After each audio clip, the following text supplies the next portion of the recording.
Assalamualaikum warahmatullahi wabarakatuh. Kami dari kelompok 6 akan menerangkan tentang kebijakan moneter. Saya sendiri, Aisyah Nafisa, akan menerangkan tentang pengertian dan sejarah kebijakan moneter. Kebijakan moneter dapat dibedakan menjadi dua, yaitu kebijakan moneter konvensional dan kebijakan moneter syariah.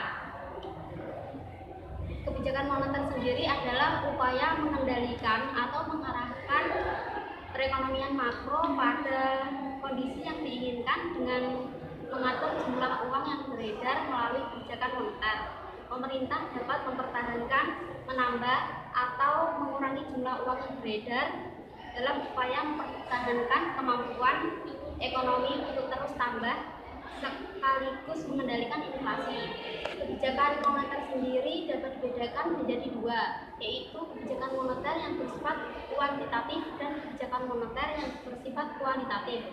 Kebijakan moneter yang bersifat kuantitatif dapat mencakup tiga hal, yaitu ada operasi pasar terbuka, ada mengubah persyaratan cadangan minimum, dan ada mengubah tingkat suku bunga. Sedangkan kebijakan moneter yang bersifat kualitatif mencakup dua hal, yaitu pengawasan pinjaman secara selektif dan pembujukan moral. Terus ada kebijakan moneter syariah, itu ketersediaan instrumen tradisional. Kebijakan moneter tidak harus menimbulkan persoalan yang serius dalam mengelola suatu kebijakan moneter yang efektif dengan syarat realisasi uang berdaya tinggi diatur dengan baik pada pusatnya. Untuk sejarahnya adalah sejarah sistem moneter. Sepanjang zaman, sistem moneter telah mengalami banyak perkembangan, dan sistem keuangan ini yang paling banyak dilakukan studi empiris maupun historis dibandingkan dengan disiplin ilmu yang lain. Sistem keuangan pada masa Rasulullah SAW menerapkan sistem dua mata uang, yaitu metalik standar, yaitu emas dan perak atau dinar dan dirham. Nilai tukar emas dan perak pada masa Rasulullah ini relatif stabil dengan nilai kur dinar dan dirham. Namun demikian, stabilitas nilai kur pernah mengalami gangguan karena adanya disequilibrium antara supply dan demand. Saya Umi Ayudi, perwakilan dari kelompok 6 yang akan melanjutkan penjelasan dari Mbak Aisyah Nafisa.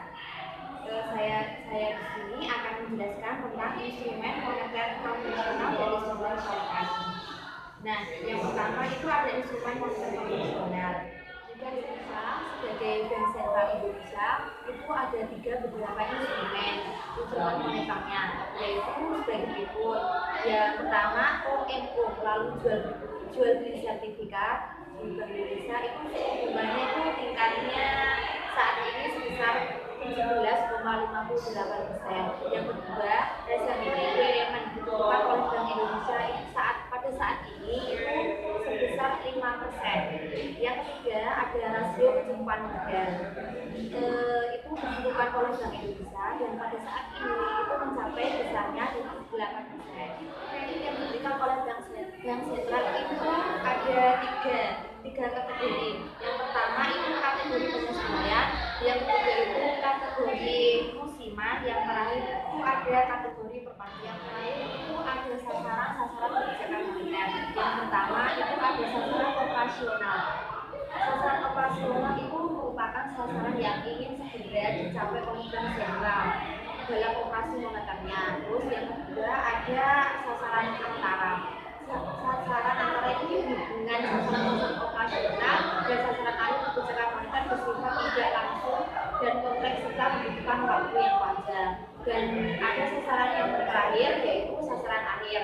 Nah, di sasaran akhir ini kebijakan moneter yang sama juga yang ingin dicapai Bank Sentral, tetapi tergantung pada tujuan yang dimandatkan oleh Undang-Undang Bank Sentral suatu negara. Tujuan akhir kebijakan moneter di Indonesia itu mengacu pada pasal 7 ayat 1 Undang-Undang Nomor 3 tahun 2004 yang secara eksplisit mencantumkan bahwa tujuan akhir kebijakan moneter adalah mencapai dan memelihara kestabilan nilai rupiah atau stabilitas. Hai, betul ya, seperti itu penjelasan dari kelompok kami. Kalau ada salah kata mohon dimaafkan, kalau ada penjelasan yang kurang jelas bisa dipahami sendiri. Nah, wabillahi taufiq wal hidayah. Wassalamualaikum warahmatullahi wabarakatuh.